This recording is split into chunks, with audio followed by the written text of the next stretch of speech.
Hello, everybody. Mike from Southern California again. It's Friday, March 27th, 2020, and you're on the mic. You know, with us, with a lot of people, basically kind of being, asked to stay home, under stay at home, shelter in place orders. There's going to be a number of people out there who are going to get stir crazy. And how do people react to that? You know, different people respond in different ways. Some people take their time and they'll play video games. They'll maybe they'll try to connect via phone or online. Now, granted, I don't. I've I've seen firsthand what happens when the over dependence of using technology for socialization. It does have a way dehumanizing you. Anybody who's been on Twitter, I think, knows this better than anybody. Okay, but so how do you handle being stuck at home or stuck inside? For super long periods of time. I'm going to look at a couple of situations that have, obviously you know, come to my attention the last few weeks. Well, and we're going to kind of go back to the whole, I stand with Vic versus kick Vic stuff because, there have been some interesting stuff that have come out recently in the last few days. We're going to look at how Vic has been responding to a lot of this stuff and how Kick Vic has been responding to a lot of this stuff. So, here we go. Now earlier today I was watching a video from Come Geek Some in which he showed a message that Vic had sent out to his fan club, the Risen Bull Rangers. And Vic has been consistent on this. The last couple of weeks on his unlocked streams, he's also been delivering this message. And Vic has been consistent throughout all this. He's been positive. He tells people he prays for them. He even prayed for his for his fans, for the people who are on Unlocked the other day. Kind of respect the fact that some people, he acknowledged that maybe some people who weren't necessarily believers, you know, but he just simply asked them let him pray for them, to give him encouragement and strength in this time of craziness. You know, Vic throughout over the last year plus of all the drama going on with him has continually tried to stay positive. Now, as fans, we've helped him out quite a bit, you know, by being there and giving him words of encouragement. He's done so. He's returned it in kind. You know, um, but throughout all this, he's stayed strong and has stayed positive.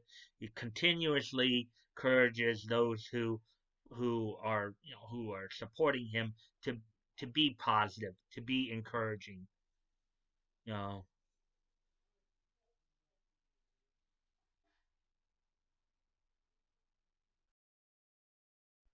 So yes, as I was saying, Vic has continuously encouraged people to be positive throughout all this.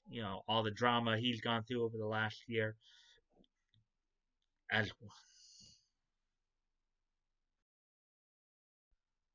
so, with all that, let's look kind of at a counterpoint. I talked a lot about how Vic has been responding to all this craziness. Let's talk a little bit about how Kick Vic has been responding. Some of you saw the other day I did a video called trying to be relevant, which was talking about Greg Doucette's attempt to stay relevant.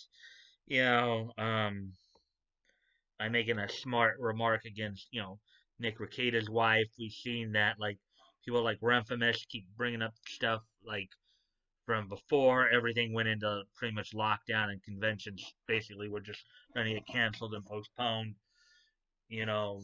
But, as Come Geek Summit reported, there was a while there where Renfamous had encouraged people to lick a doorknob and get sick, you know. Real classy there, little lady.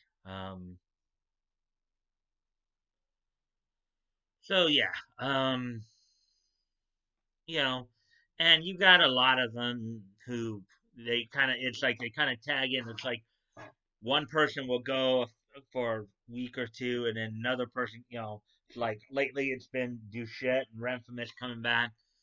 Marsgall's retweeted some stuff, Before that, it was like and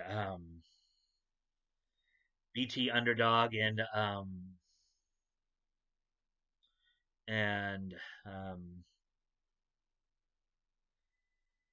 and I can't even remember her name. The real name's Jennifer Lynn Hunt. I can't even. Oh, LJ Montello. That's who it is. Everybody's favorite. I kind of, she's gone quiet and everybody's forgotten about her. I forgot about her. LJ Montello, everybody's favorite paranoid schizophrenic. Who doesn't take her meds, who probably is a danger to society, but you know, go figure. You know, they just need to tag in. We haven't heard of from a few other like the cosplayers, like people like Dominic Sky and Jesse Pridemore and Pepper Monster. A lot of them have just left the scene altogether. We haven't heard from them in months. You know, but there's still a few around who are still talking trash, still trying to cause trouble. Trying to just to buddy up to whoever's got the mic. You know, um, you know, but yet in the stir craziness, they get even more crazy with some of the stuff they say. That's just human nature, though. So I think that's about enough of that. Kind of give some examples there of reactions to stir crazy. So let's look at something else. Let me maybe a little. Well, obviously this wasn't a total downer because we talked about how Vic was handling and how superb he was handling all this as compared to the way Kick Vic is handling it. So let's now move on to the next segment, which is this day in niche history. And I've only got a couple of pieces here. So hold on. So, moving on to the next segment, on this day in niche history. On this day 80 years ago, March 27th, 1940, um, Quality Comics released the first issue of Crack Comics, featuring, of course, the clock, moving over from feature funnies, feature comics, as well as some of the other big names that would become well known much later include Black Condor, Red Torpedo, and Alias the Spider. These individuals would become members of the Freedom Force later when DC bought up Quality Comics and bought up a lot of their characters. So, on this date in 1940 was the first issue of of Crack Comics from Quality Comics. And then on this date in 2009, which happened to be, 11 years ago, um, the movie Monsters vs. Aliens was released on this date in 2009. On this date in 2009, Monsters vs. Aliens, the animated um, movie, was released on this date in 2009. So, with that, obviously, this is going to be a pretty short video today. But as always, guys, check the links below. If you want to contact me directly, you can contact me directly on my Discord. You can check out a lot of the a lot of the other dub companies. With all this, with the fact that we have to stay in so much right now because of what's going on, um, be a good time to check out some anime.